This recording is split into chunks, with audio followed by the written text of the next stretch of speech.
Hi friends, ఇప్పుడు safari వాళ్ళలోని elephant షోకి వచ్చేసాం. ఇక్కడ ఎలిఫెంట్ థాయ్ మసాజు ఇలాంటివన్నీ చేస్తూ ఉంటుందన్నమాట.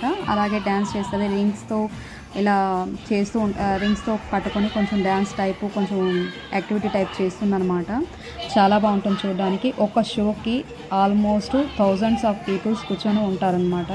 అసలు హాల్ అయితే ఫుల్ అయిపోతుంది. ఒక షోకి ఏ మాత్రం మిస్ అయినా, మనం వెళ్ళడం లేట్ అయినా, రీచ్ అవ్వడం కానీ ఏమాత్రం ఎక్కడన్నా అలసిపోయి కొంచెం సేపు మనం బ్రేక్ తీసుకున్నా సరే అక్కడికి రీచ్ అవ్వలేము.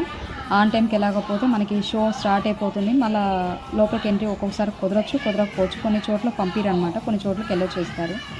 సో మన టైం బాగుంది. సో మాకు ఎంట్రీ దొరికిందనమాట. చూడండి ఎంత బాగా చేస్తుందో ఎలిఫెంట్ యాక్టివిటీ. నిజంగా అమేజింగ్ అనమాట. వాళ్ళు ట్రైనింగ్ ఇస్తున్నారు.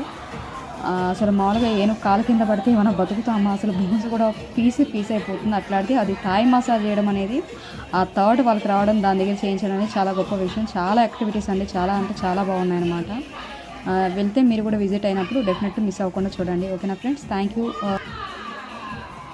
వీడియో చూసిన వాళ్ళకి నేను ఎడిట్ చేసేసి వాయిస్ మొత్తం తీసేసి నా వాయిస్ ఓవరే ఇచ్చాననుకోండి, అసలు అక్కడ జరుగుతున్న న్యాచురల్ వాయిస్ అనేది గాలి కానివ్వండి, ఎనిమల్స్ చేసే సౌండ్స్ కావచ్చు, జనాలు చేసే సౌండ్స్ కావచ్చు, వాళ్ళు ఇచ్చే యాక్టివిటీ ట్రైనింగ్ గురించి, ఆ యాక్టివిటీ చేస్తున్నప్పుడు వాళ్ళు ఇచ్చే సౌండ్స్ కావచ్చు, మాట్లాడే విధానం కావచ్చు, అదన్నీ మీరు మిస్ అయిపోతారు. దట్ రీజన్ ఓన్లీ నేను నిజంగా వీడియో వాయిస్ కూడా ఉంచుతున్నాను.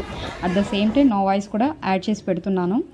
సో కొంచెం చూడండి మీరే. ఆ వాయిస్ విన్నప్పుడు కొంచెం సౌండ్ ఎక్కువ పెట్టుకుంటే ఆ వాయిస్ విన్నప్పుడు మీకు తెలుస్తుంది అనమాట. ఆన్ ద వే ఆ షో అయిపోతానే మేము వేరే చోటుకి వెళ్తున్నప్పుడు ఆన్ ద వేలో ఇక్కడ మనకి ఆర్మీకి సంబంధించిన కొన్ని టైప్ ఆఫ్ థింగ్స్ ఉన్నాయన్నమాట. వాటితో మేము చూసాం అనమాట. ఓకే.